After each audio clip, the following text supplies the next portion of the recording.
Þá komið að pallborðsumræðum stöðu og framtíð námsefnis í verkgreinum og það kennarar sem ég ætla að biðja að koma hér upp í pallborðið. Það sem fulltrúi bygging- og mannvirkjagreina Gunnar Valdimarsson, fulltrúi málmtækni, vélstjórnar og framleiðslugreina Þór Pálsson, fulltrúi rafiðngreina Heimir Jón Guðjónsson, fulltrúi matvæla, veitinga og ferðaþjónustugreina því miður forfölluð. Það var Helene Pettersen sem ætlaði að taka það að sér en hún því miður veik. Fulltrúi hársnyrtigreina Ragnheiður Bjarnadóttir. Fulltrúi upplýsinga- og fjölmiðlagreina Bjargey Gísladóttir. Stjórnandi pallborðsins Heiðar Ingi Svansson, framkvæmdastjóri Iðnmenntar. Síðan á eftir verða leyfðar fyrirspurnir úr sal og þá mun ég ganga með mikrofónin. Gjörðu svo vel, Heiðar, og þið öll, og velkomin öll.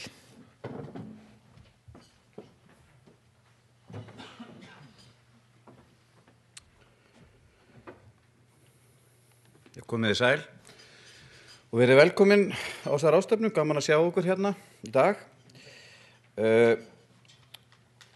Auðvitað það nú þannig að það sem við erum svona að fengja að heyra hérna í dag að námsefni náttúrulega bara hluti af þessum mengi, en svona námsefni náttúrulega og námsefnagerð það sem að okkar daglegu störf í iðnmennt og sem rekur iðnútgáfu snúast og auðvitað námsefni náttúrulega skiptir mjög miklu máli við hérna gæði náms og hérna og í þessu stóra samhengi sem við höfum verið að ræða í dag.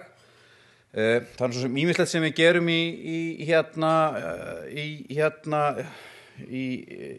iðnú til þess að að reyna að afla okkur upplýsinga og vera finna út hvernig staðan í hverri grein fyrir sig og við höfum og reynum að eiga gott samstarf við fagfélög og kennara í hverri grein fyrir sig og þessna þótt okkur tilvalið að svona sem dæmi auðvitað þetta fleiri greinar sem við hefum geta tekið fyrir en við völdum fulltrúa frá okkur greinum til þess að reyna að nálga svolítið og bæði til þess að upplýsa ykkur og til þess að fá ykkar sjónarmið og umræður stöðu í ákveðnum greinum og eins fyrir okkur að safna saman upplýsingu sem geta komið sér vel fyrir okkur. Við erum að reyna að forgangsraða. Það alveg ljóst að námsefni og víða í mörgum greinum og gamalt og þarfnast mjög bráðrar endurskoðunar. Á því ákveðið vandamál eins og svo sem hefur komið hér fram. Sumar greinar eru mjög fámennar og ef við fáum ekki styrki til dæmis og þróunarsjóði námsgagna þá höfum við svo sem ekkert annað að sækja og þess vegna fagna ég nú því sem kom fram hjá Samtökum iðnaðarins áðan og sem þá beint inn í þeirra stefnu að leggja áherslu á menntun og ég bara mun alveg örugglega rukka þau það í framhaldi af þessu að reyna að finna út bara hvernig fyrirtæki innan Samtaka iðnaðarins og Samtök iðnaðarins geta kannski komið með einhverjum beinari hætti að námsefnagerð. Og ég held að það sé eiginlega nauðsynlegt vegna þess að sumt af þessu námsefni sjáum við hreinlega bara ekki neitt flöt á að endurskoða. Ég nefni sem dæmi námsefni sem við gerðum fyrir nokkrum mánuðum fyrir guldsmíði sem við sáum ekki einu sinni forsendur til þess að selja, þannig að það ókeypis á vefnum okkar. Og þegar við erum kannski komið niður í greina sem útskrifa jafnvel niður í 50 nemendur á ári að þá erfitt fyrir okkur að sjá forsendur fyrir útgáfu á því efni nema að einhverjir styrkir eða einhver aðstoðar komi að. Ég ætla ekki að halda langa og leiðilega tölu stöðu almennt í námsgagna útgáfu á Íslandi. Ég held að ég er búin að gera það nokkur sinnum á þessum ráðstefnum. Sú staða hefur svo sem ekkert breyst. Það hefur reyndar opnast núna möguleiki fyrir okkur að hefja tilraunaútgáfu á rafrænu námsefni og það var breytingar á lögum framhaldsskóla sem Alþingi samþykkti núna í janúar sem heimilar tilraunaútgáfu eða innheimtu á rafrænu námsgögnum í tilraunaskyni í gegnum innheimtukerfi framhaldsskólanna. Það eitthvað sem við örugglega eftir að ræða hérna og velta upp og þetta var samþykkt í janúar og nú beðið eftir reglugerð. En ég kannski lofa mér að minnast aðeins á að það ekki síst fyrir í raun að veru þrýsting iðnmenntar að þessi breyting var gerð. Þetta búið að vera mál sem fyrirrennari minn sem hér nú stattur og við síðan í framhaldinu höfum verið að ræða og þrýsta á við ráðuneytið að fá í gegn síðastliðin 3 ár og það komið í gegn núna og nú svolítið boltinn þá hjá okkur að svara því kalli hvernig við ætlum að standa að því. Líka þess að segja af því að það ekki verið fjall það að það kom fram hjá ARA varðandi stærðfræðina. Þetta eitthvað sem við höfum náttúrulega verið að skoða eins og aðrir og við erum með nokkur plön varðandi stærðfræðina bæði nýjar útgáfur og endurskoðun á bókum sem við erum með og við gerum okkur grein fyrir því að það þarf að gera meira og betur þar og við ætlum okkur að gera það. Mér langar síðan aðeins að segja því að hún Helen er ekki og með flensu og forfallaðist bara í morgun að aðeins varðandi matvælagreinarnar að það nú svo sem ekki mikið námsefni sem við erum með þar. Við erum með þar starffræði fyrir matvæлагreinar, sú bók, við sóttum styrk núna úr þróunarsjóði námsgagna til þess að endurskoða hana og endurbæta og bíðum eftir svari þaðan og ætlum að taka aðeins stöðuna þegar það liggur fyrir. Og síðan erum við að skoða nýtt námsefni fyrir bakara og það sama þar að það liggur inn styrkumsókn úr þróunarsjóði námsgagna þar. Og við erum að bíða eftir niðurstöðu þar. Þannig að þetta svona 2 verkefni sem ég langaði til að nefna og varðandi þá grein. En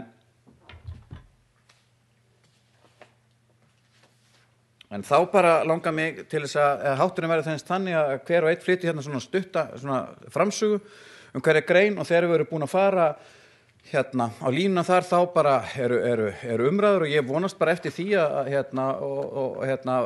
fá þáttöku ykkar í þessum umræðum. Þetta er fyrst og fremst samtal sem við þurfum að eiga. Við höfum verið að eiga samtöl í sumum af þessum greinum. Staðan er svona ljósari í sumum af þessum greinum heldur en önnum og það kemur svona í ljós en ég held sér best að við fáum fyrst hann Gunnar Valdimarsson til þess að fjalla eins stöðu námsefna í bygginga og mannvirkjagreinum. Gjörðu svo vel, Gunnar.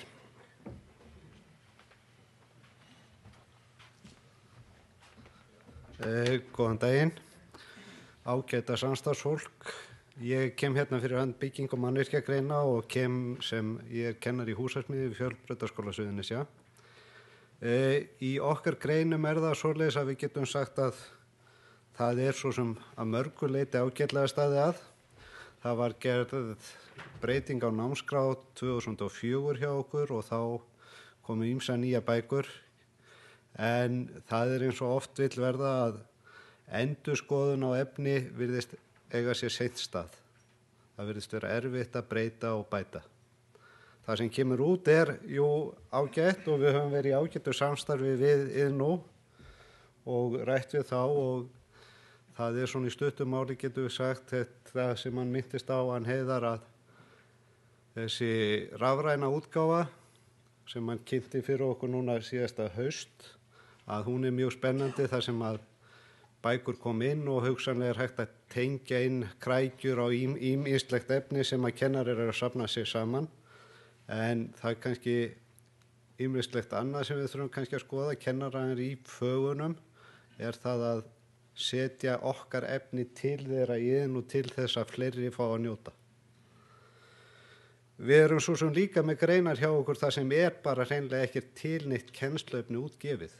Ég var nú að ræða við samstarfsmann minn suður með sjó í morgun og þar minntist hann á til dæmis fagtekníku í húsasmíði. Þar hefur aldrei verið gefið út beint námsefni. Heldur hafa menn verið að byggja þetta upp í samvinnu sín á milli og jafnvel hver með sínum hætti. Og við getum kannski reikna með því að við erum þó með fjölmennari greinum miðað við það að menn voru að skoða áðan útskrifaða með sveinspróf og þá held ég að við séum í þessum topp 4 yfir útskrifaða nema úr sveinsprófum. Þannig að það svolítið dapurt ef við eigum ekki einu sinni til námsefni útgefi fyrir greinarnar okkar. Ég ætla ekkert að hafa þetta lengra að sinni, hleypa fleirum að. og vonandi verða fjörugar umræður á eftir. Takk.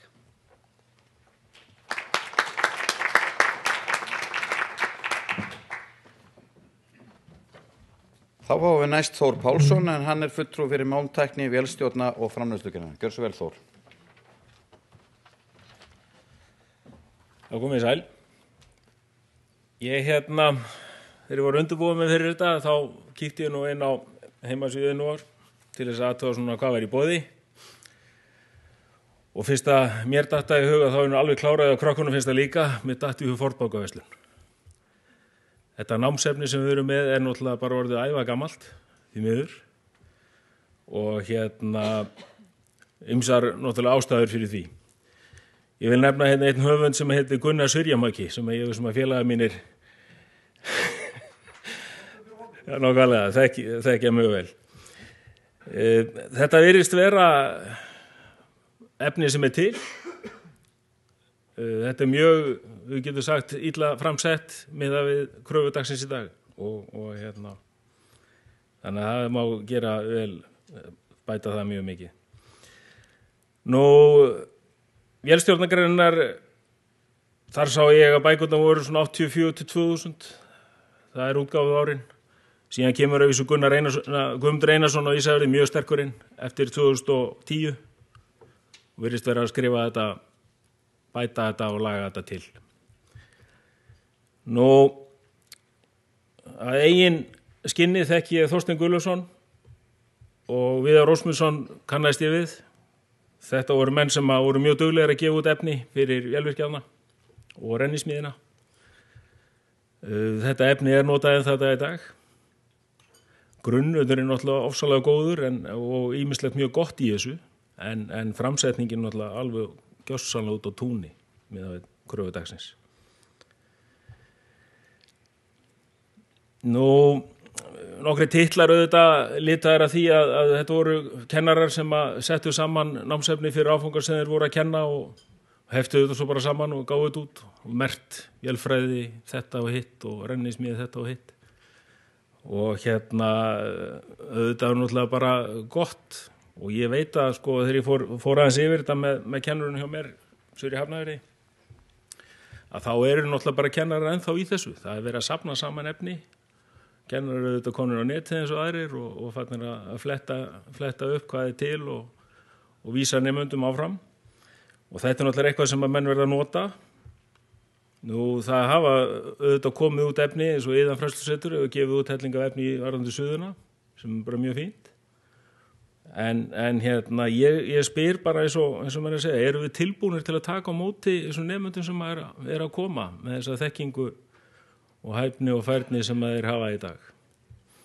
Ég veit að hópnum mínum sem eru málmgreinum, við erum ekkert að yngjast mjög mikið, þessi kennarar sem erum að kenna þetta.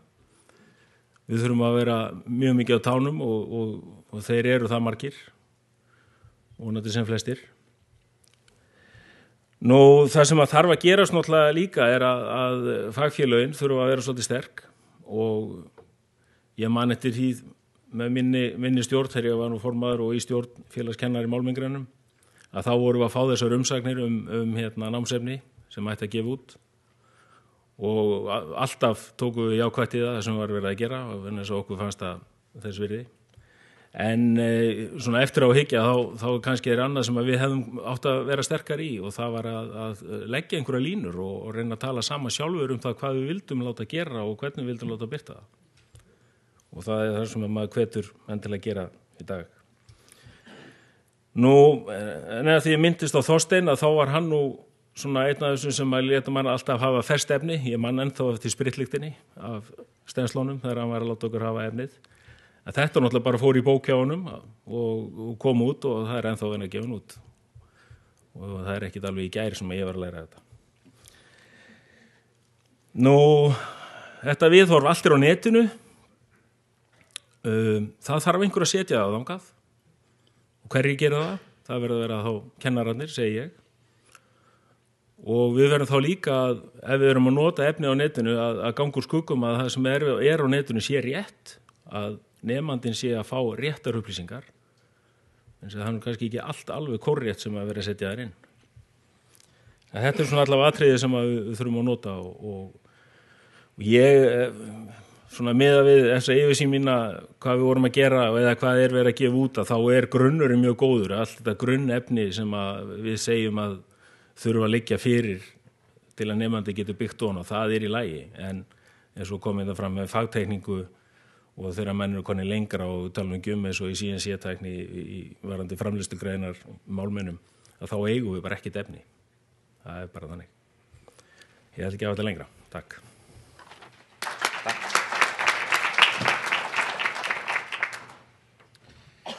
Næst þá við Heimir Jón, en hann fulltrúi fyrir raðingreinar. Gjörðu svo vel, Heimir.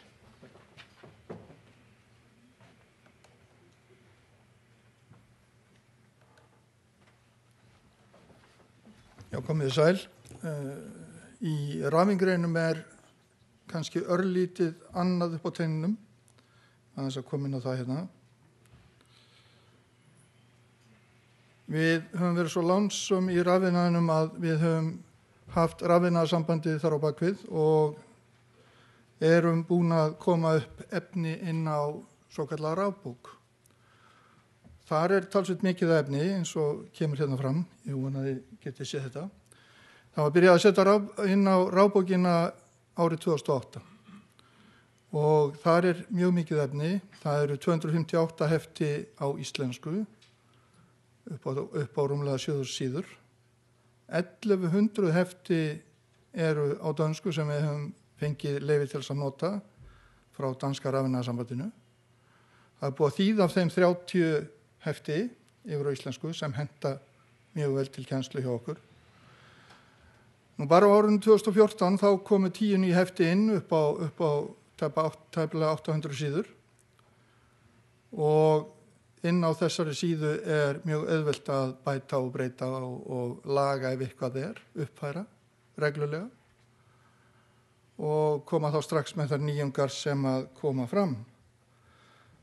Nú, allir nemendur og kennarar hafa þarna ókeypis aðgang og að sjálfsögður öllum heimilt að sækja aðgang sem þess óska, hvort sem þeir eru að læra rafmagn eða eitthvað annað og kynna sér það efni sem þarna Og það þá allir að nota sama efnið út allt land. Þetta efni á PDF-formi, þar sem hægt að breyta bakgrunni og letri fyrir nemendur sem þess þurfa, ef lesblindu eða lesörðuleika einhver að ræða.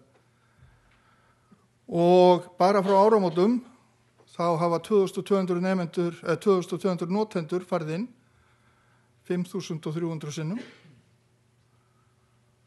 Nú kostnaðurinn af þessari rafbók, það kemur alltaf kostnaður eins og við heyrðum hjá Heiðar áðan, þetta eru krónur og aurar, sjálfsögðu. Kostnaðurinn af þessu greiddur að endurmenntunarsjóðum rafiðnaðarmanna og þetta eins og ég sagði strax hérna í upphafi, þetta nemendum að kostnaðarlausu. Og þarna hefur rafiðnaðarsambandið og þeir sem að þessum endurmenntunarsjóðum rafiðnaðarmanna staðið sér mjög vel. Og ég ætla að sýna ykkur hérna smá dæmi úr þessari rafbók. Nú skulum við sjá hvort það virkar að fara inn á þetta. Ég þarf kannski að fá Heiðar til að hjálpa mér. Sjáum til. Það náttúrulega eins og annar staðar, maður þarf að skrá sig inn þó þetta sé frítt og ég vona að mér tækist að gera það hérna í kvelli.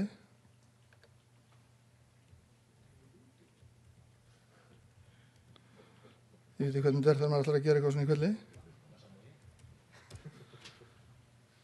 Og hérna inn á þessu efni að sjálfsögðu meiri hlutin af því efni sem við erum að nota hérna í þessari kennslu og það þessu skipti í grunddeild sem í rafmagninu eru 4 rannir og það sameiginleg grunddeild fyrir allt rafiðnaðarnámið. Við erum með 5 greinar í rafmagninu. Við tölum rafvirkjun, rafeindavirkjun, rafveituvirkjun, rafvélavirkjun og síðan sínsmiði. Og grunddeildin sameiginlega 4 rannir og þar efni undir og því skipt niður á annir. Síðan þarna rafvirkjun, rafeindavirkjun og annað. Danska safnið þarna líka. Og eins og ég sagði, þetta á PDF-formi og ég ætla að kíkja hérna kannski á bara fyrsta heftið og fyrstu önn. Og hérna, við förum bara fyrsta heftið og fyrstu önn og myndum hérna sækja það. vitið hvernig þetta er þegar maður ætlar að sækja eitthvað í kveldu, vonum þetta gangi, að þá er þetta eins og ég var að segja rétt á hann, sett upp á þessu PDF-formi og hérna efnið hér inni. Ég ætla að reyna að fara hérna aðeins rætt yfir sögu yfir efnisifiliti, þannig fóðum sjá kannski eitthvað aðeins hvernig þetta er sett upp. Það er verið að setja þetta efnið svona upp og texti og myndir settar upp á þessu formi sem að þið sjáu hér. Og inn á þessu líka eru nákvæmlega eins og einhver sagði á hann, krækjur á sjálfsögðu til þess að fara inn á, ef við erum að tala um til dæmis byggingarreglugerð eða staðlaði eitthvað svoleiðis, þá er mjög einfalt að klikka hér á og fara inn á þar síður sem er að ræða í hver skipti. Og ef við ætlum hérna erum að tala um einhver öryggismál og þurfum að tala um öryggishandbók Samorku, þá klikkum við bara á hana, þá á hún að detta hér upp og ekkert vandamál. Þetta er náttúrulega mikil framför og við segjum að við séum með þarna 70-80% af efninu þarna inni. Alla rafmagnsvæði, mjög mikið af verkefnum frá kennurum. Kennarar hafa verið mjög duglegir að leggja til efni, misduglegir að sjálfsögðu. En það eina vandamáli við kennar er það að þegar maður biður að koma með efni sitt, þá er það ekki nógu gott til þess að leggja þenn. Það eru alltaf hugsa þetta er ekki nógu flott, ég er ekki alveg til í. En við erum með hérna starfsfólk sem til að hjálpa við það, bára það ekki. Þannig uppsetningin er ekki vandamál. Þannig að ég veit að það er mikil vilji til þess að gera það. En hérna, ég ætla ekki að hafa þetta lengri bíli, ég vildi endilega sýna ykkur þetta og hérna maður lokka sig út líka, þið veitir hvernig þetta er sko, það er útskráning. En ég vil endilega svara fyrirspurnum ef einhver á eftir. Takk fyrir það, kemur eitthvað vídeo hérna. Takk.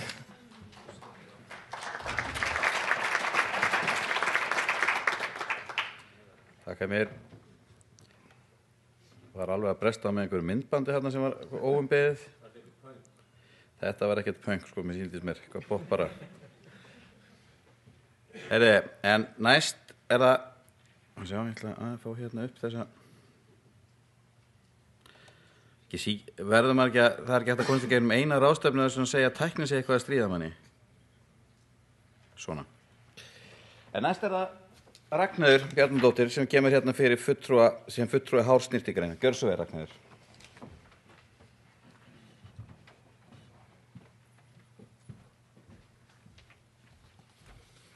Komið sæl.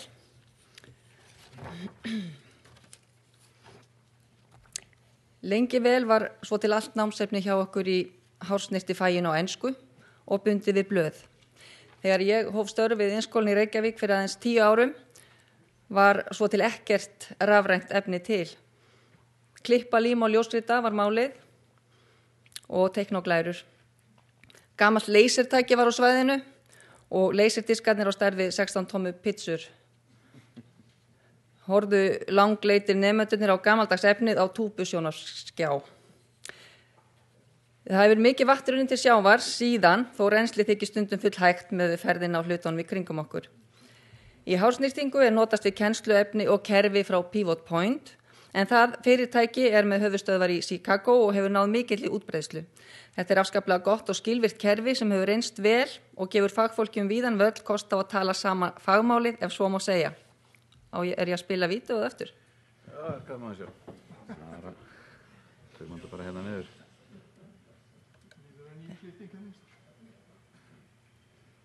Svona. Já.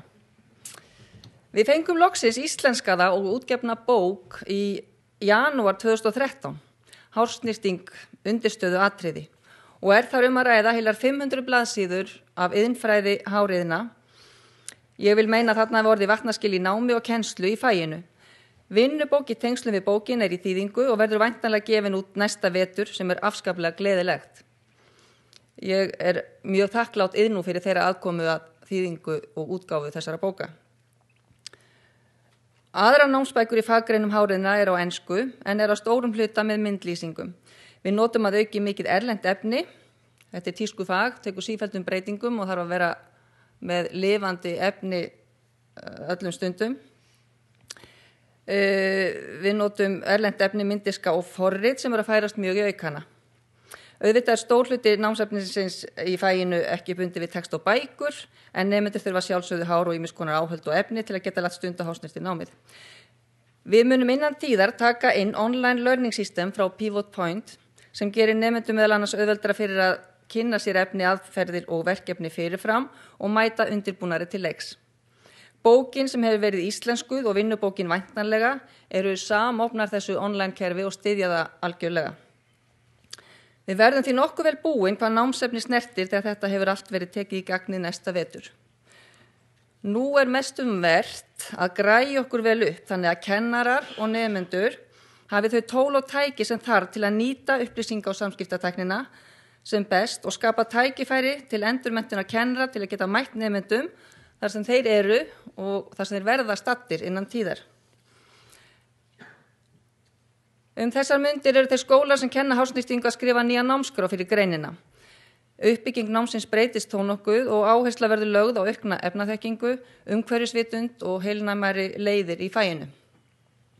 Þar liggja tækifæri til frekari námsefnagerðar.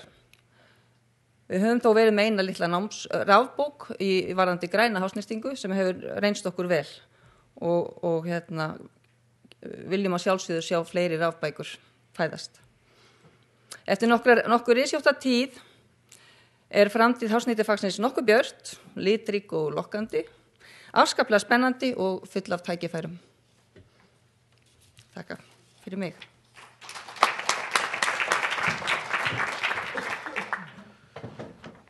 Þakkum Ragnheiði fyrir og þá er það næst Bjargey Gísladóttir sem hér fulltrúi fyrir upplýsinga og fjölmiðlagreina. Gjörðu svo vel, Bjargey. Komið sæl. Ég kem hér sem fulltrúi upplýsinga og fjölmiðlagreina og er sem sagt skólastjóri upplýsingatækniskóla sem er einn af undirskólum tækniskólans. Og svo náttúrulega ég segi ykkur svona aðeins frá hvernig námið er uppbyggt hjá okkur, þetta er nú greina sem ekkert svakalega margir þekkja kannski.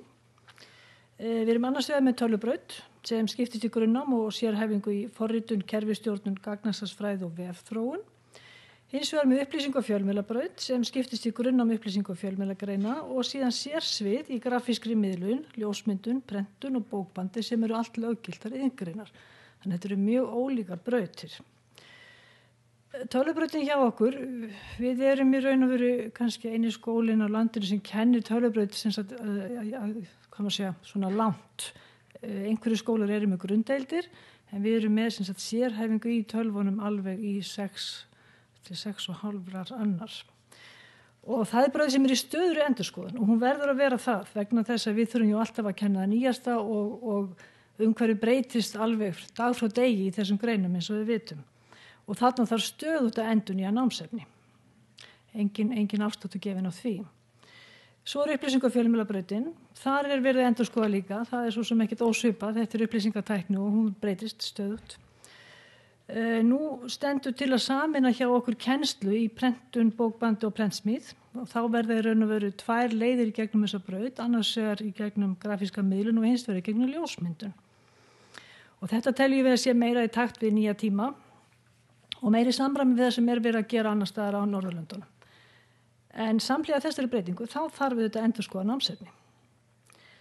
Og staðreyndin er nú svo að það er afar lítið til að námsefni á þessum brautum, svona formlega útgefið. Ein væn bók hefur verið gefin út í grafískri miðlun og er nú svona aðeins komið til ára sinna og þyrfti að endurskoða hana.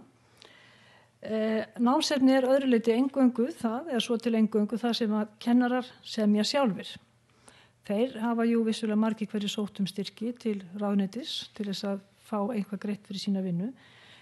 En þeir gefa þetta út rafrænt, eða réttar að sagt þeir láta nemendur hafa þetta rafræna efni og þeir fá það sjálfsögðu frítt. Og þetta er svolítið þetta og kennarar er nú reyndar ótrúlega duglegir við þetta.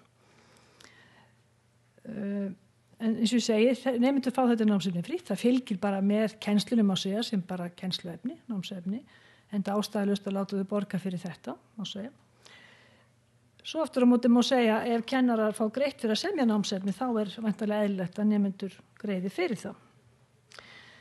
Það sem sagt mikið starf óunni þarna á þessum brautum. Það þarf virkilega að fara í það að semja námsefni og að sjálfsögðu viljum við hafa það rafrænt. Þannig bara eðli þessa náms.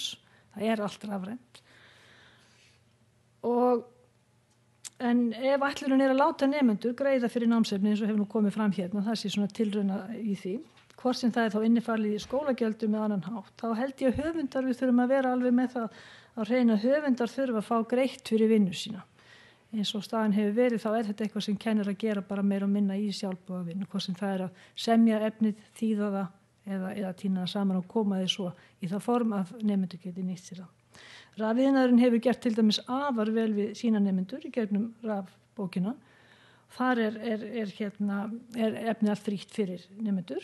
Nú, það nú kannski ekki víst að við getum gert svo vel, en það eins og ég segi alveg bráðnauðsynlegt að fara að huga þessu málum og gefa út meira rafrænu námsefni. Takk fyrir mig.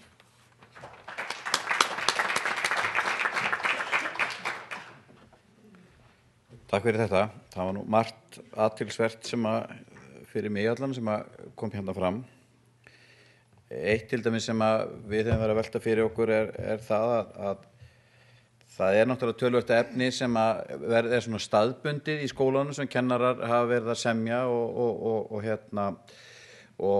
okkur virðist að þetta efni oft ferðist ekkert sérstaklega vel svona milli skóla, þetta verður mjög staðbundið, margt af þessu efni er ágætt. Ég kannast alveg við það að það er svona ákveðin hræðsla við það þegar við komum að máli við fólk og erum velta verið þetta sé kannski eitthvað efni sem geti komið hugsanlega til greina til útgáfu og eitthvað sem við ættum að kannski þá að fá ritstjóra til þess að lesa eða fara yfir að þá oft það nú þannig að kennarar vilja halda þessu bara efni svona svolítið fyrir sig og telja þetta kannski ekki alveg nógu gott og við getum alveg spurt okkur þá til dæmis það nógu gott ef námsefni það nógu gott með námsefni sem kannski nógu gott til þess að vera frítt en ekki nógu gott til þess að vera selt það og hvað áhrif hefur það á gæði námsins kannski varpaði svo hérna aðeins yfir hjá ykkur í pallborðinu vegna þess að það í sjálfu sér alveg hægt að fara, við getum til þess alveg gert það, að fara að leggja meira áherslu á það í okkar starfi að miðla efni, milli kennara sem verið að semja í hverjum skóla fyrir sig eða hjá hverjum kennara og gæti átt heima í öðrum skólum. Við getum í sjálfu sér farið að gera það að einhverju leyti, en við náttúrulega vitum það líka, allavega það sem ég þekki til á Norðurlöndunum í kringum okkur að víða náttúrulega og flestu náttúrulega Norðurlöndunum námsefni greitt af ríkinu upp að 18 ára aldri. Þar eru líka ákveðið gæðakontról, það eru gefnar út náttúrulega námskrár, það eru apparat í ráðuneytum sem að samþykja kennsluefni til þess að megi kenna það fyrir ákveðna greinar og svo framvegis. En það þetta núna, við erum náttúrulega, þetta bara krísa, þetta bara ákveðin svona, þið eru að lýsa ákveðin svona krísu ástandi sem hefur verið ansi lengi, það engin augljós leið út úr í, eitt sem að geti kannski hjálpa til með við stöðunni eins og hún væri að námsefni sem til, staðbundið og kennt í ákveðnum skólum, gæti einhvern veginn, það var ekki hægt að búa til einhverja plattform með einhverja leiði til þess að það dreifðist við það. En hvað skoðun hafið því? Þetta eitthvað sem við ættum kannski að fara að huga meira að? Hvað viljið tjá okkur það eitthvað?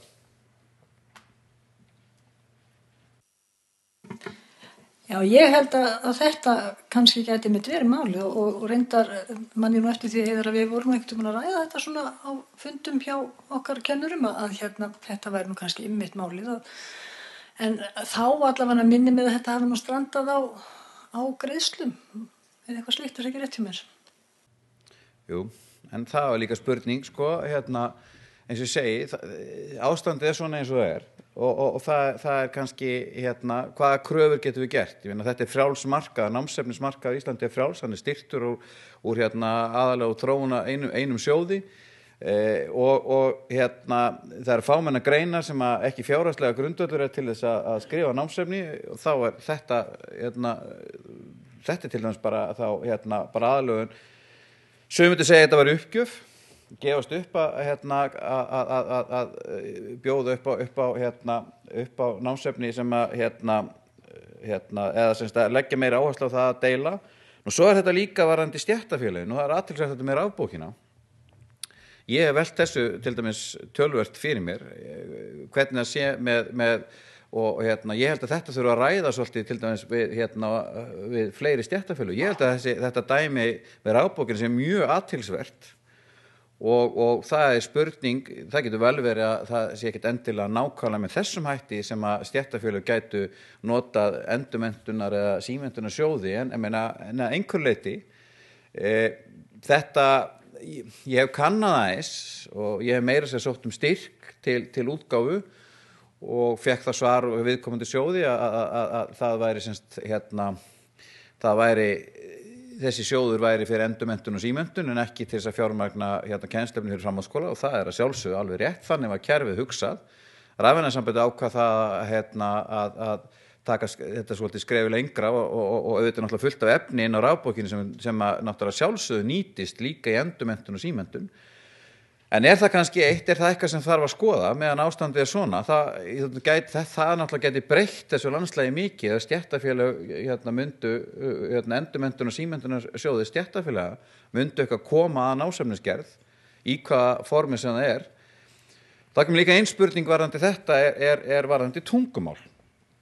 Þú ert að tala Bjargey til dæmis og þú ert líka að tala þið eru að nefna bæði Bjargey og Ragnar að þið eru að fara þið í hárinu er að taka upp online efni á ensku, þið eru mikið efni á ensku. Við hefum til dæmis farið að velta fyrir ykkur í grein eins og bifvélavirkjun. Það er til dæmis deildar meiningar það á grunnefnið að vera á ensku eða á það að vera á íslensku.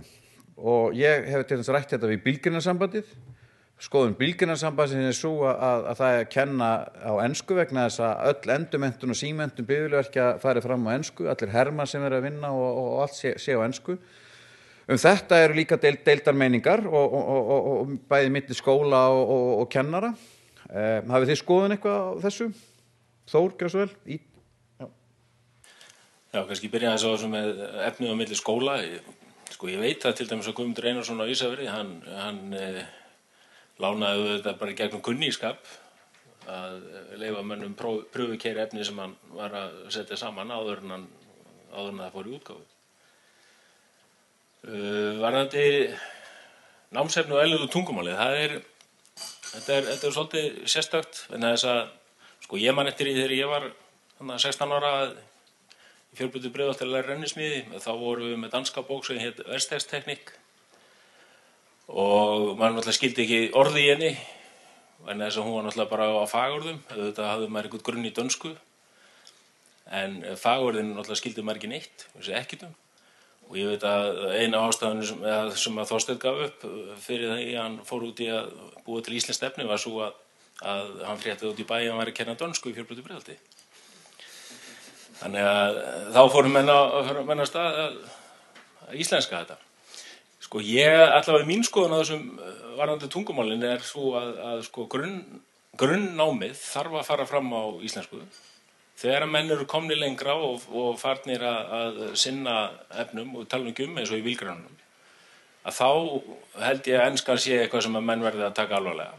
Vegna þess að það sem menn fara svo að vinna við er á ensku. Bæði forrit og bækur og náttúrulega í kringum alla þessa bíla. Þannig ég held að sé svona hvort tveggja sem að þarf að vera í þessu. Þetta er eitt að taka saman bara þykkt atriði orðasafn og með þýðingum en það tekur langan tíma að fara í gegnum svona námsbók en þess að maður færi það á tilfinningu þegar maður er að labba í gegnum þetta það er að maður sé að læra tungumálið en ekki færi. Það er mín skoðun.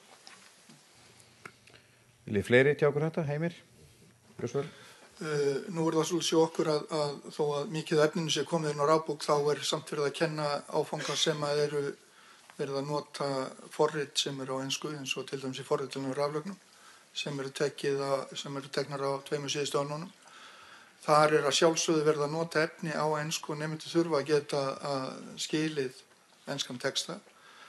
Kennarinn þar hefur gert það að hann er farin að útbúa vídeó með kennsluna og maður kemur inn í stofu hjá honum, það sitt allir við tölvuna með headphone á hausnum og eru að horfa á vídeo það hvernig þeir eiga að lesa verkefni sín, sem mjög gott. Og ég fór að hugsa það eins og hann sagði sjálfur daginn, kannski endara með því að hann verður bara heima hjá sér. Nemendurnir verður bara í stofunni, já. Þeir geta haft samband við henni gegn tölvuna hvort það sé eitthvað vandamál sem kemur upp á. En hann var fann óttast það jafnvel að hvort hann óþarfur ef hann byggir til vídeo fyrir alla kennsluna sín.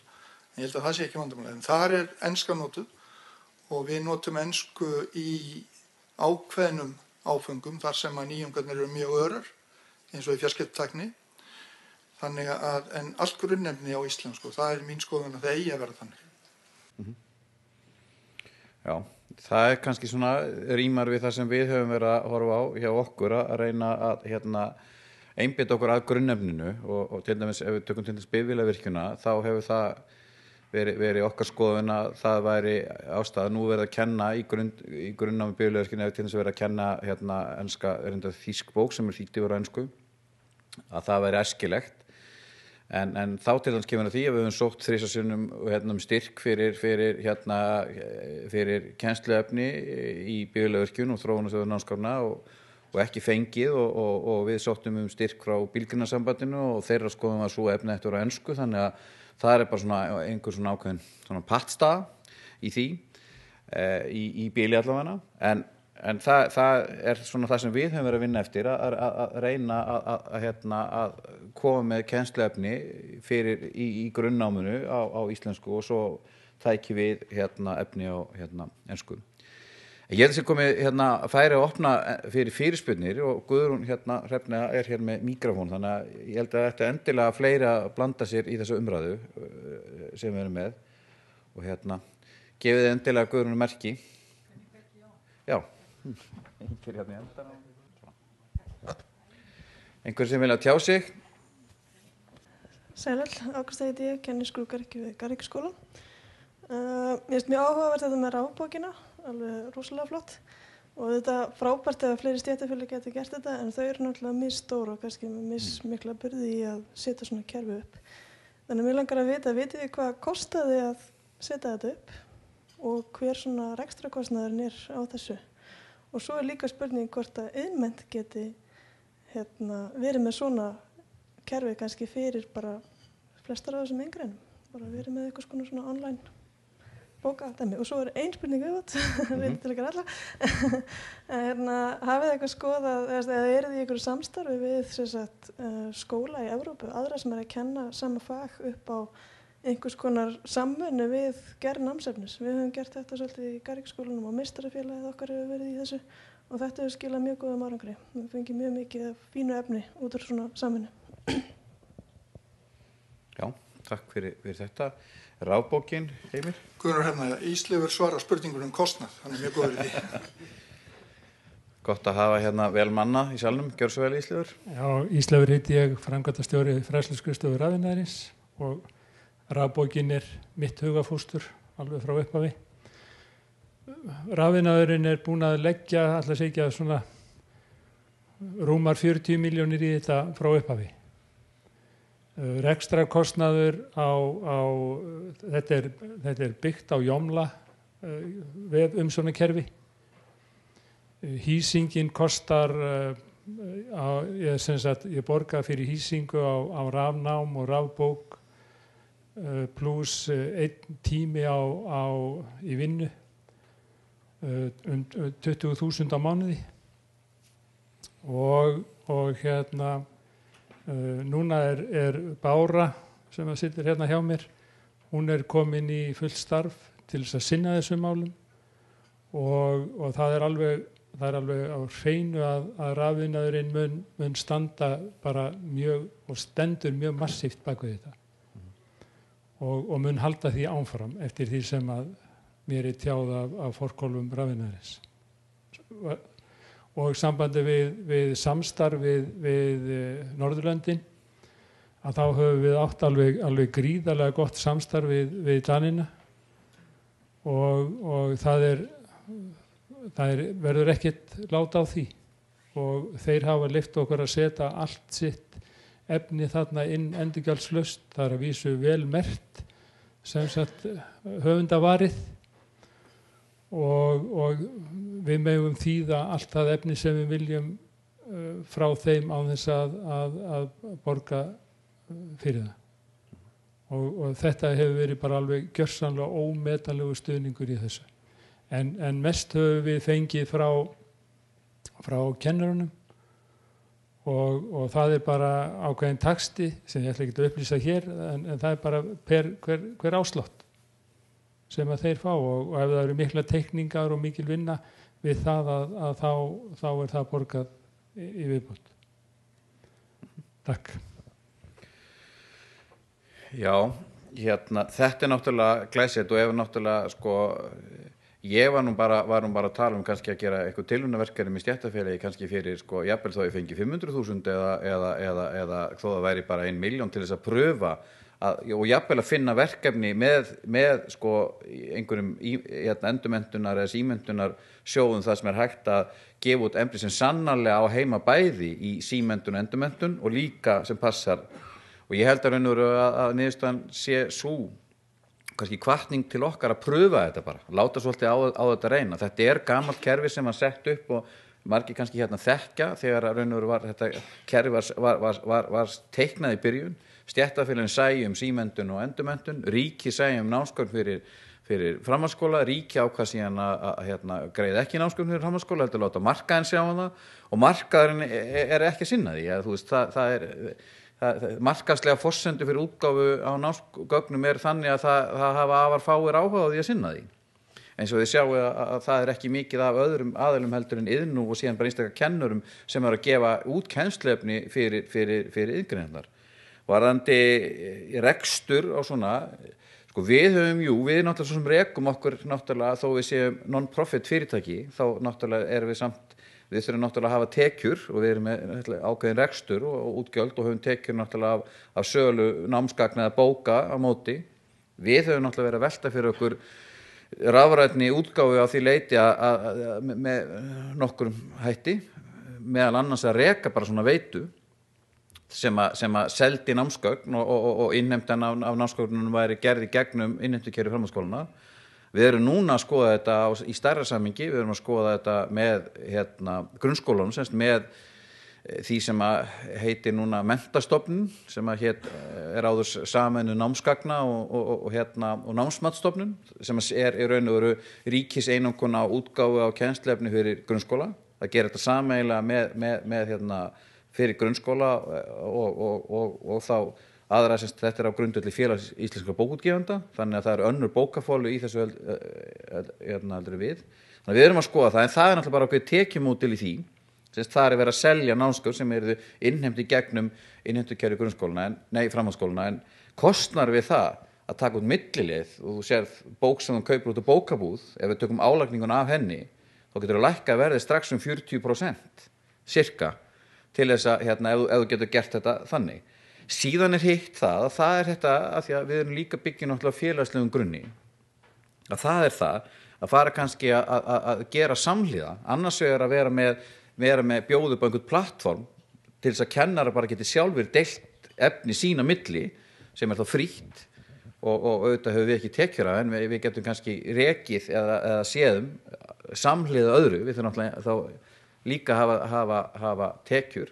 Og það kannski eitthvað sem við höfum verið að horfa á í kringum okkur. Það verið að gera, það alveg þekkt að bókútgáfur sem í námsgagna útgáfu bæði í Evrópu og í Norðurlöndunum að gera samhliða. Af því þau telja að það sé bara, þetta er svona stóðþjónusta sem verið að veita. Varðandi samstarfi erlenda skóla, það mætti kannski vera meira af því að ég veit að Ísleifur þeir hafa mjög góðu sambandi við Danmörk og það eru ákveðna iðngreinar sem eru meira sambandi heldur en aðrar við kannski systurfélög í Skandinavíu og við erum kannski að fá í gegnum þessi fagfélög kennara hugmyndir af námsefni sem að við skoðum þá til útgáfu en það mætti kannski vera meira af því að greinarnar myndu nýta sér tengsl sem að þau eru í varðandi samtök sérstaklega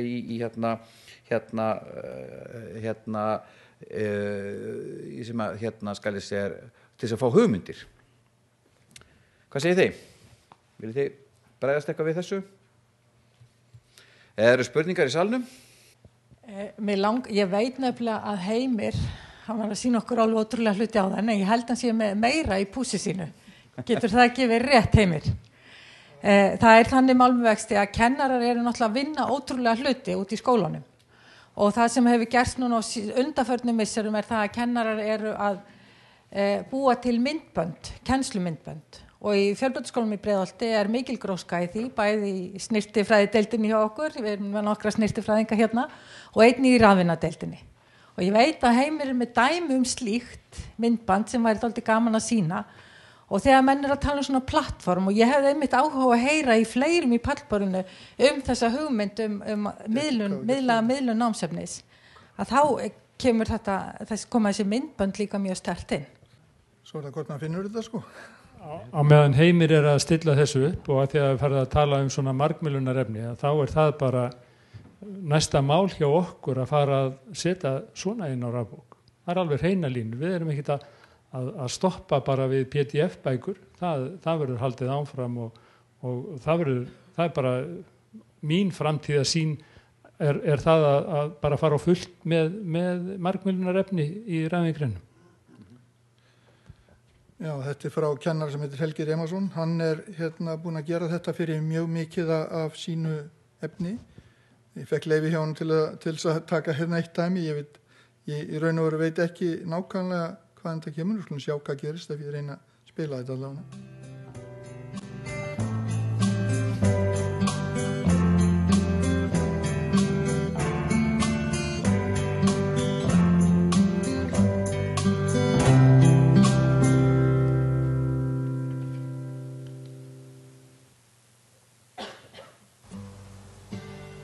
Í þessu kennslumyndbandi ætla ég að fara yfir stillingar og parametrum. Og eins og staðin á verkefninu núna þá er búið að setja upp alla grúpur og það er búið að setja upp rýmin og búnaðurinn komin inn í rýmin. Allar fordónaskrár tilbúnar, þannig að ég ætla að byrja á að taka ganginn. Og hérna er rofið 66 og 67. Ég ætla bara að byrja á rofi 66, velja hann. Hægri smetla og fara í edit parameters. Hérna er það bæði pushbutton 1 og 2 sem vinna á ljósi gangur 4. Þannig ég ætla að taka pushbutton 1 og stilla á dimming. Og hér stendur operation with 2 buttons, brighter on. Það þýðir að hann vinnur með rofa 2. Og þessi rofi á að kveikja og keyra upp birtuna.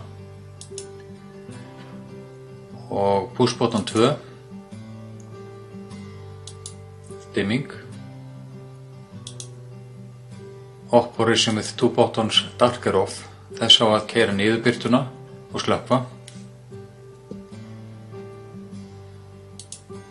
Síðan er ég með rofa 3. Hann vinnur stakur, þannig að ég stilli hann á dimmingu. Og þá stendur hérna operation with 1 button, brighter darker toggle. Það þýðir að hann kveikir, slekkur og dimmir. Einn hnappur. Og eins og þið sjáið þá er þetta náttúrulega orðið svolítið tæknilega sinnað þetta efni og kent á ensku sem ég sagði við ykkur á síðustu önnunum. En hann er búinn að búa til mjög marga svona fæla og bæði í sambandi við raflagnar teikningar, sambandi við forriðlega raflagnar og fleira, þar sem að nemendur eru leiddir áfram í gegnum allt efnið á þennan hátt. Og þetta verður til þess að nemandinn getur farið hægar yfir efnið, hann getur gert þetta jafnvel heima hjá sér því að þeir eru á aðganga að þessu neti heima. Og margir sérstaklega kvöldskólanemendur segja að þetta bara bjargi þeim algjörlega að geta gert þetta þá heima ef þeir komast ekki eða eru uppteknir í vinnu og eru að gera þetta helgar og annað þínlið. En þetta er inn á einhverju svæði þar sem man þarf að greiða fyrir aðgang að svæðinu til þess að geyma þessi myndbönd inn og svo nemendur komist inn á þetta hvar sem er.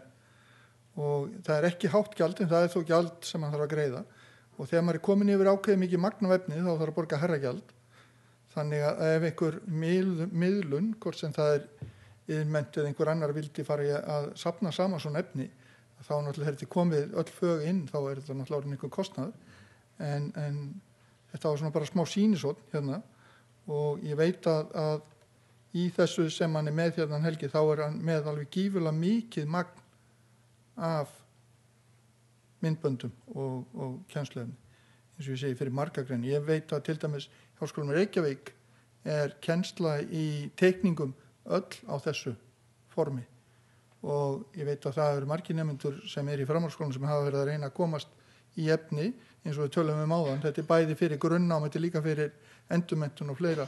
Það er fullt af þess efni sem er nothaft bæði í framhaldsskólanum og í eftirmenntun, þannig að þetta er ekki bara framhaldsskólaefni. Þess vegna er nú mikill áhugi fyrir að fleiri heldur bara framhaldsskólan að komast inn á rafbók og fleira. Já, þetta var mjög athyglisvert, og þetta er kannski eitthvað sem að þú er líka partur af umræðinni. Hvað með formið, og Íslaugur var einmitt að tala um það, þið byrjið með ákveðið form og svo opnar þetta líka það að það sé hægt að bæta við og tengja myndbönd inn í þetta og fleira. Hvað haldið þið eins og með aðrar greinar? Þú ert búin að tala um þetta online. Hvenær getur þú sagt þú kannski aðeins frá því, Ragnheiður? Já, við ætlum að taka það inn í haust með samtaka nýrri námskrá, og þetta er í rauninni alltaf námsefni sem við erum búin að vinna með í gegnum tíðina og er búið að uppfærast, og bókin sem var gefin út er algjörlega í takti þetta kerfi. Það eru öll vídeó, það eru allar upplýsingar sem að nemendur þurfa í viðbót, og þetta er svona lifandi umhverfi sem að gagnast þeim vel og höfðar til þeirra, og auðvelda kennarunum alla nálgun og heimavinnu og undirbúning. Og þetta er, ég gerir ráð fyrir að kostnaður nemenda þessu verði innheimt með skólagjöldum. Það er einhver kostnaður, þetta er sama efni, og það er kannski okkar styrkur. Við vorum að tala að spyrja út í Norðurlöndin hvort við værum eitthvað með svona samvinnu með gögn efni. Þetta er algjörlega sama námsefni sem við erum að vinna með til skóla sem ég er í tengslum við skóla bara í Skandinavíu, marga skóla í þessum löndum, og þeir nota allir pivot point kerfið, og þar eru komnir með online systemi flestir, þannig að við erum kannski svona með síðustu skipunum að taka þetta inn, en það er kannski svona 6.000 krónur cirka á nemenda sem að leggst á skólagjöldin, og ég á svona vonað kannski að verði eitthvað svipað hérna, en þetta er mjög mikil gullakista fyrir okkur að hafa, og þetta eru kennarar að búa til efni líka, kannski meira svona út úr þessu. Þetta er kannski ekki neitt frumsamið efni, já og þó, það er eitthvað sem að kennarar gera og hafa gert í tíðina, sitja svolítið á eins og ormar og gulli, höfundarétti og slíku, og ég veit ekki hvort að það er einhver vilji áhugi fyrir að vera með eitthvað svona gagnabanka með það, en að sjálfsögðu ef það er hægt að koma einhverju slíku í farveg, sko. Þannig að þetta er bara spennandi tímar, og svona styrkurinn kannski liggur í að þetta er svo víða, þetta er alla Evrópu, þetta er eitthvað sem flestir kennarar og skólar nota og þekkja, og þá tölum við svona sama máli. Bjargey? Já, ég ætla nú kannski bara að taka það fram að þegar ég tala rafrænt efni áðan, þá var það náttúrulega sjálfsögðu ekki bara texti, mikið langt frá því, vegna þess að kennarar í upplýsingatækni, þeir eru náttúrulega sérfræðingar í að búa til efni í öllum þessum miðlum, og okkar efni samanstendur ekkert síður af YouTube myndböndum, emission fælum og bara allt sem nöfnum tjára nefna, sko. Þetta er meira og minna allt þannig rafrænt efni, þá auðvitað sé líka lesmál, bara svona til að halda því til haga. Nú til þess í málmennum er kannski svolítið bundið við einstaka framleiðendur, og getur það kannski verið viðkvæmt, til þess í vélstjórn og fleirum, þá eru hermar til og það eru alls konar til svona rafrænt netinu. Hvað, Þór, þekkir eitthvað til það sem að þetta geti verið hægt að nýta meira inn í kennslunni hjá ykkur?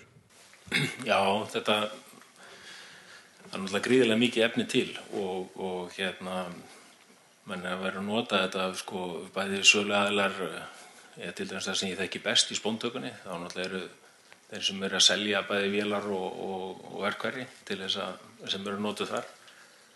að þeir hafa verið að dreifa svona efni til þess að nota og mjög mikið til.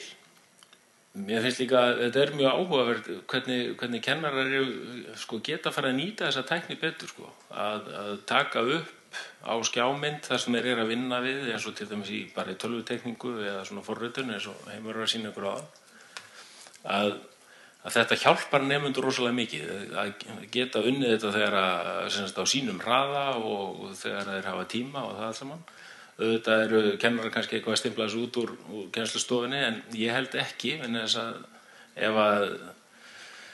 ef til dæmis nemandi búinn að horfa á vídeó næsta tíma áður en hann mætir, þá hægt að nota, þá getur kennari notað meiri tíma við aðstoð og koma með dýpri þekkingu eða íta á einhverja sérstaklega hluti sem að þarf að koma sérstaklega til skila. Þannig að það er gríðarleg tækifæri í þessum vídeódóti að koma þessu á framfæri og ég held að bara það sem við vorum að kenna einu sinni í sambandi eins og við kælutækni og glussa og annað og vélfræðina að maður þurfti dýran og öflugan búnað til þess að geta verið að kenna þetta og mikið húsnæðispláss en í dag er þetta bara tölvuskjáir. Menn þurfa bara að vera með forrit og herma og annað til þess að fara svona mjög mikið í gegnum þetta en auðvitað þurfum kannski aðeins að fá snert á þessu líka og verða skítur úr höndunum. Endilega ef einhver í salnum vill eitthvað íbútt í þetta en þetta er náttúrulega það sem að þróun sem eiga sér stað, þetta er alltaf að renna saman og og þetta er náttúrulega ekki námsbækur, þetta eru kallað rafræn námsgögn og þá er þetta allt komið í saman pakka. Gjörðu svo vel. Á daginn Ólafur Ingi heiti ég og kenni bifvélavirkjun. Þetta með bækurnar því að það er komið til tals og með ensku og íslensku ég stend fram yfir þessu svo sem daglega í vinnunni hvort að við ættum að kenna á ensku eða þá er forn íslensku við erum að fást við orð eins og ábótavant og heltast úr lestinni og við erum að útskýra þetta við hafa mjög gaman að útskýra það fyrir nemendur hvað þýðir þetta, hvað er verið að meina en bækurnar sem ég er að kenna á íslensku voru þýddar fyrir 1970 og það voru það gamlar sænskar bækur þannig að þetta er ótrúlegt ástand í yðin fögum þetta er bara skrítið í dag en þessi ráðstefna ég er að koma inn í fyrsta skipti og ég les milli línana þar sem ég var að tala hluti sem hefur oft verið talað áður og tyggja sömu tugguna svolítið en allt í lagi. Það er eitt sem mér finnst vanta stórlega en kannski á það ekki heima hér. Það er þetta námsefni í verkgreinum. Það er raun bara tækjabúnaður til dæmis. Er það ekki hluti af þessu og eins og við talum að vera í hermi í skólanum mínum líka sem að við svo aðstoðarskólameistari með líst á það sem vel tækjum búin. Að þar eru bílar sem skólanum var gefið 96 og við erum að kenna bifvélavirkjun í dag. Þannig að á þetta heima hér í þessum pælingum tæki og búnaður sem kennslugögn eða erum við svo sem bara að tala um bækur. Nei. Þannig að ég kannski velti til Jóns, hann er nú iðn þessum bara hann sagði, hvernig líta skólastjórnendur á stöðuna bara í þessum aðstöðu og tækjabúnaði í dag? Já. Að skólameistari svara, vill einhver skólameistari svara þessu? Já, taka eins upp boltan varandi þetta. Jón, vilt þú leggja orðið velg? Já, komið sæl, Jón heiti ég, tekniskólanum. Það er að sjálfsögðu kennslubúnaður, vélar og tæki eru mjög mikilvægur þáttur í kennslunni. En því miður bara er það svo að mikið af þessum vélum sem eru stórar og dýrar eru ekki á færi skólan að kaupa með það fjármagnum sem þeir hafa. Þess vegna verða skólanir að horfa svolítið út fyrir sig og reyna að líta þá á atvinnulífið og sjá til hvar er mögulegt að komast í þessi tæki og þessa vélar og spila þetta svona saman að það sé þá ekki endilega skilyrt að allt þurfa að koma inn í skólan og skólanir geta þá líka farið út til þess að sækja í þetta. Það er hins vegar ekki öllum tilfellum hægt, þannig að þetta er svona blanda af þessu hvoru tveggju. En til þess að skólanir geti verið fullbúnir þá vantar fjármagn og það er alveg rétt að það eru komin tæki og tól sem eru rafeindastýrið og svo framvegis sem að þarf að kenna á en ekki aðstæða til. en þó líka má segja að sumar af þessum gömlum vélum og tækjum eru jafnframt góð kennsluþekki, sína raunverulega hvernig vélin að virka án þess að fara aðinni með tölvu. Þannig að þetta svona blanda hvort tveggju og við værum manna fúsastir og höfum reynt að halda við eins og við mögulega getum, en það því miður takmark á því eins og í mörg öðru í skólakerfinu í dag vegna fjármögnunar. Þetta kannski eitt af því sem að náttúrulega framkvæmdastjóri Samtaka iðnaðarins hérna áðan var að nefna og kannski eitt af því sem að einmitt var þetta tengja betur saman. Það samstarf til dæmis Samtaka iðnaðarins og fyrirtækja þar innan og skólana meðal annars varðandi þessi mál. Það nú farið að líða á tíman. Við ætlum að hætta klukkan 4 og nú klukkan bara að vera 5 mínútur í. Ég held samt sem áður að og það alveg rétt að margt af þessum hlutum sem við höfum verið að tala hefur fjallað áður, en það samt sem áður náttúrulega þarf alltaf þetta þarf alltaf að vera til umræðu og það núna ákveðin svona blikur á lofti held ég og meðal annars þetta frumvarp sem var samþykkt að hefja tilraun útgáfu og pröfa og komast kannski út úr þessu fari inn í nefni Bifvélavirkjunina. Til dæmis þar hefur við sótt 3 sinnum styrk til útgáfu á kennslefni til því grunninn en ekki fengið. En ég eitthvað sem þið viljið segja í restina í pallborðinu. En annars bara þá þakka ykkur kærlega fyrir að eyða þessum eftirmiðdegi og föstudegi með okkur og gef Guðrúnu Hrefnu ráðstefnustjóra orðið. Gjörðu svo vel.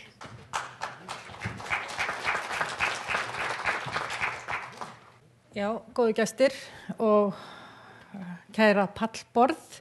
Ég vil þakka ykkur kærlega fyrir að gefa kost á ykkur að sitja hér og þakka ykkur fyrir ykkar framlag sem var mjög áhugavert. Ég vil jafnframt þakka þeim fyrir sem hafa tjáð sig í dag. Þetta mál sem í mikilli deglu, námsefnismálin og það kom ýmislegt upp á yfirborði hér sem var mjög gott og við í Innment erum að ræða þessa hluti og við erum ekki komin að niðurstöðu. Þetta snúið mál en við verðum tiltölulega fljótlega að taka einhverja stefnumótandi ákvarðanir vegna þess að við svo búið má ekki standa að námsefnis hörgull sé slíkur sem hann Ég vil þakka ykkur kærlega fyrir ráðstefnuna og ég vona að þið komist öll heim heilu og höldnu. Takk.